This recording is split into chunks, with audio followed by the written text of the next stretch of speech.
پیغمبر صلی اللہ علیہ وسلم قبرستان میں دفن نہیں ہے، کیا ہوں آپ مرضی قبرستان کے کسی کونے میں کسی کو دفن کرو، وہ اپنے ملکیت میں دفن ہے، اپنے حجرے میں جو ان کا ملکیت ہے. سن لو نا بھائی، جواب دے رہا ہوں. میں نے ابھی ختم ہی نہیں کیا، کیا جواب دیں گے؟ میں نے ختم ہی نہیں کیا بات، تو کیا جواب دیں گے؟ سنیں گے تو جواب دیں گے نا بھائی. رسول صلی اللہ علیہ وسلم قبرستان میں دفن ہے بھائی. قبرستان جو ہے نا سب کا مشترکہ گھر ہے بھائی، وقف ہے، جو بھی ادھر مسلمان ہے دفن کر دو بھائی. قبرستان میں دفن، وہ اپنے گھر میں دفن ہے.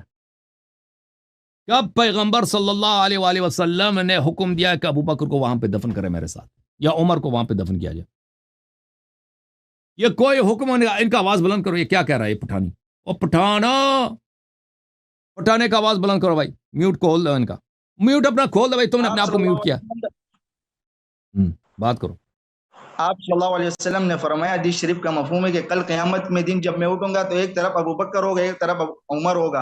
اور آپ صلی اللہ علیہ وسلم کا حدیث شریف کا مفہوم او بھائی گھر میں انہوں نے دفن ہوئے نا، کب انہوں نے کہا ابو بکر عمر کو میرے ساتھ دفن کرو؟